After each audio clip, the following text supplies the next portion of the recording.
Hola hermanos, el día de hoy, 10 de septiembre del 2022, es sábado de la 23ª semana del tiempo durante el año, del tiempo ordinario. Se nos termina la semana 23, pues, de este tiempo durante el año. Hoy es día de San Nicolás de Tolentino. Nicolás de Tolentino es un santo bastante popular, es el santo de las almas del purgatorio, porque se cuenta que se le aparecían en la noche y le pedían ayuda con la oración. Despreciamos muchas veces la oración por nuestros hermanos que están en el purgatorio y tenemos que orar por ellos, tenemos que hacer sacrificios para que otros los hagan por nosotros en el momento, si Dios lo permite, y no metemos nosotros las de andar, de estar ahí. Él nace en Pontano, en Sant'Angelo, se llamaba el pueblito de él, ahí frente al Adriático, en 1245. Sus papás resulta ser que no habían podido tener hijos y entonces peregrinaron al santuario de San Nicolás de Bari y allí pues pidieron esa gracia y al año pues nació San Nicolás. Por eso le pusieron Nicolás, ¿verdad? En honor a la intercesión de San Nicolás de Bari. Y bueno, era un muchachito muy, llamémoslo, introvertido, muy lleno de oración, de ayuno. Fíjense que desde pequeño empezó a hacer ayunos. Ayudaba, él era el encargado de distribuir la limosna de su familia, se cuenta. A los 12 años entra como oblato en el convento que tenían los hermanos que luego van a pasar a ser los agustinos, porque cuidado, los ermitaños de San Agustín. Porque el problema es que tenemos un famoso ermitaño de San Agustín, se llama Martín Lutero, ¿se acuerdan de ese? Bueno, en fin. Este Nicolás entonces entra ahí después de una predicación que le caló fuertísimo en la invitación que se hacía a despreciar las cosas de este mundo, pues entonces él decide hacerse agustino, hacerse sacerdote, es ordenado cuando tenía 25 años prácticamente, en 1269, más o menos 24 años, y entonces, fíjense, lo habían destinado a él originalmente, siendo fraile, lo habían destinado a las limosnas. Y resulta ser que era un montón de cosas que entregaba. Y estuvieron a punto de sacarlo, del convento, porque iban a dejar sin nada el convento, ¿no? Y en eso ocurrieron un par de milagros muy interesantes. Un niño enfermo que llegó a buscar, y él le impuso las manos y se curó. Una señora que estaba ciega y le impuso las manos y inmediatamente se le devolvió la vista. Entonces, los frailes dijeron, no, ¿cómo vamos a correrlo a él? Y ya les digo, llegó a ser ordenado sacerdote y fue destinado a Tolentino. Tolentino era un hervidero. Tolentino era un lugar complicadísimo desde el punto de vista político, estaban enfrentados ahí, y una situación moral horrible, los sacerdotes no podían hacer nada. Él llegó, empezó a predicar. Y resulta ser que llegaron ahí los que estaban, los de las pandillas, digamos, a atacarlo y toda la cosa. Él siguió predicando hasta que finalmente el jefe de la pandilla cayó de rodillas pidiendo perdón, muerto en llanto, ¿no? Y luego los demás. Y entonces así poco a poco fue sanando realmente Tolentino. Y él se dedicaba a visitar casa por casa buscando comida para la gente más pobre, la gente más necesitada. Y tuvo muchos arrebatos místicos, ¿verdad? Se le representa a veces con una estrella, porque se le conoce así el santo de la estrella, porque él soñó varias veces que había una estrella que salía de Sant'Angelo y llegaba a Tolentino. Y era él, pues se referían a él, a su santidad. Y al final incluso hay algunos testimonios de que la estrella se paraba cerca de él, o sea que la estrella estaba cerca de él. Y pues bueno, igual. Él muere un 10 de septiembre de 1305, y dicen que murió de una manera sencilla, es decir, ahí en el lecho, su cama, había celebrado la misa 2 días antes, ahí en su cama, y dicen que murió abrazado a una cruz y con la mirada puesta en una imagen de la Virgen. Su canonización sí se tardó un poquito, hay que decirlo. La gente lo consideraba santo desde siempre, ¿no? Y hay varios relatos de que cuando lo exhumaron el cuerpo estaba incorrupto, solo que ya ven ustedes en esa época el tema de las reliquias, ¿no? Entonces le partieron los brazos y bueno, en fin. Pero fue canonizado hasta 1446. Ahí tiene que ver mucho el tema del cisma de Occidente, ¿verdad? El complejo momento ese en el que la iglesia pues había varios papas al mismo tiempo. Y bueno, eso es un desastre, pero bueno, ya finalmente con el Papa Eugenio IV, como les digo, en 1446 fue canonizado. Y como les digo, es el santo patrono de las almas del purgatorio. Así que invoquémoslo el día de hoy, los que tenemos familiares en el purgatorio, pues, y no solo familiares, pues hay que orar por todos, pero digo, tenemos una responsabilidad grande. Vamos a las lecturas del día de hoy. Llegamos a uno de los capítulos más interesantes, todos interesantes, ¿no? Pero del libro, de la primera carta a los Corintios, capítulo 10, versículos del 14 al 22. Queridos hermanos, huyan de la idolatría. Me dirijo a ustedes como a hombres sensatos. Ustedes mismos juzguen lo que voy a decir. El cáliz de la bendición con el que damos gracias no nos une a Cristo por medio de su sangre, y el pan que partimos no nos une a Cristo por medio de su cuerpo. El pan es uno y así nosotros, aunque somos muchos, formamos un solo cuerpo, porque todos comemos del mismo pan. Consideren al pueblo de Israel. ¿No es cierto que los que comen de la víctima sacrificada en el altar quedan unidos a él?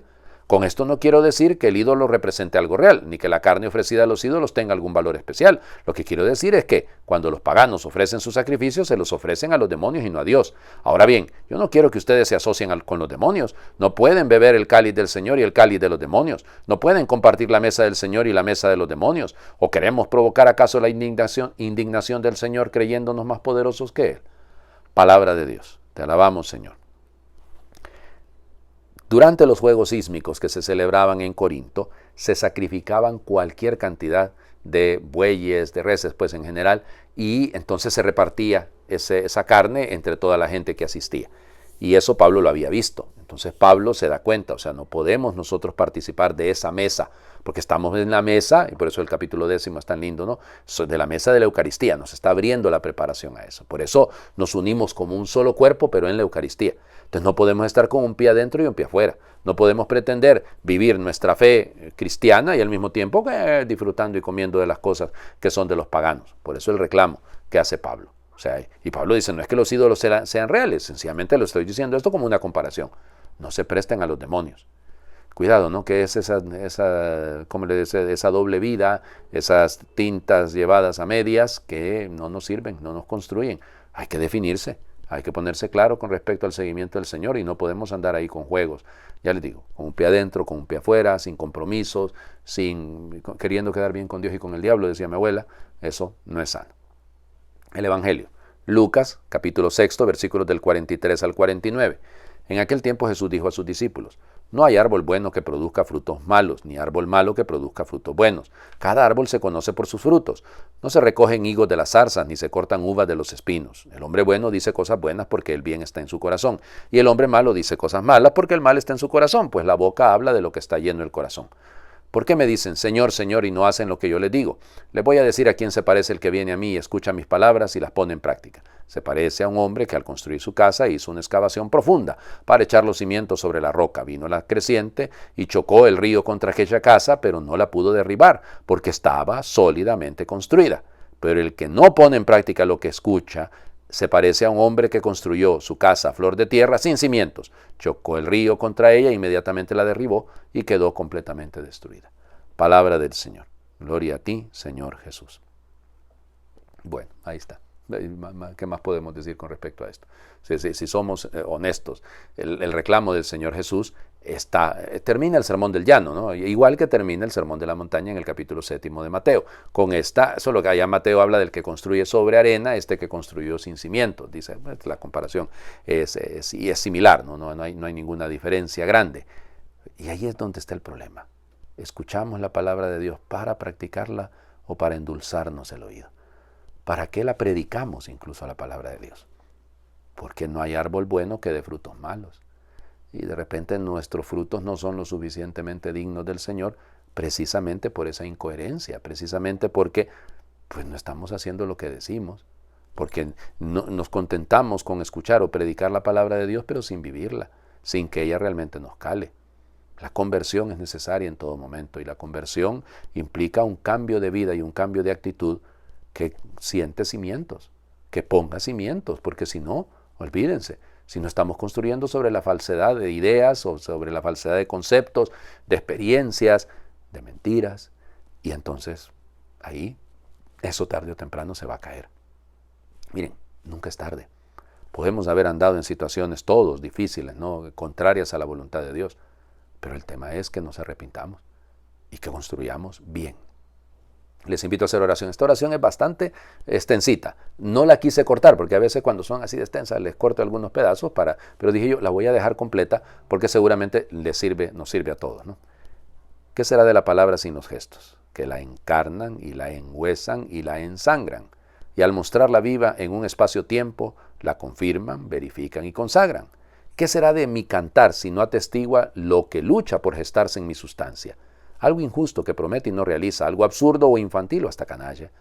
Dios de gestos, de Belén hasta la Pascua, Dios palabra que pronuncias lo que actúas, esplendor de la verdad, palabra actuante que resuenas y convences y aseguras. Cohesióname en un cruce de coherencias, reconcilia mi vida descoyuntada, balbucea en mí un idioma hecho de gestos, repronuncia en mis gestos tu palabra. La palabra sí es semilla de los gestos, germinando corrobora su nobleza. Si es palabra que es fiel, nombre de los hechos, esos hechos la reafirman y resiembran.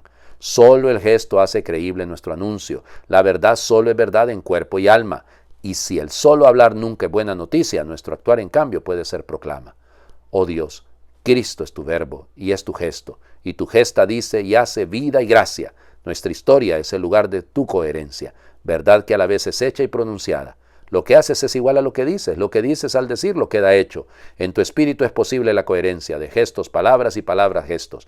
Pobrecita la palabra sin el gesto, que desnuda, estéril y debilitada. Algo es hueco, irresponsable y deshonesto si mi gesto no acompaña mi palabra. Es preciso hablar solo lo necesario, decir solo lo que sangra en mi latido. Necesito más y más ser de una pieza, siempre ser, intentar ser uno y el mismo. Me conmueve el dolor de los caídos, pero sé que con mi canto no me alcanza. Necesito inclinarme con mi vida, silente poesía de hombros y de espalda. Pero ya que nos regalas el milagro de cantar, comunicándonos las almas, que el servir le dé coherencia a estas canciones, que el amor le dé coherencia a estas palabras. Amén. El Señor esté con ustedes. Les bendiga a Dios por intercesión de San Nicolás de Tolentino, el que es Padre, Hijo y Espíritu Santo, y su bendición descienda, les acompañe siempre. Muy feliz fin de semana para todos.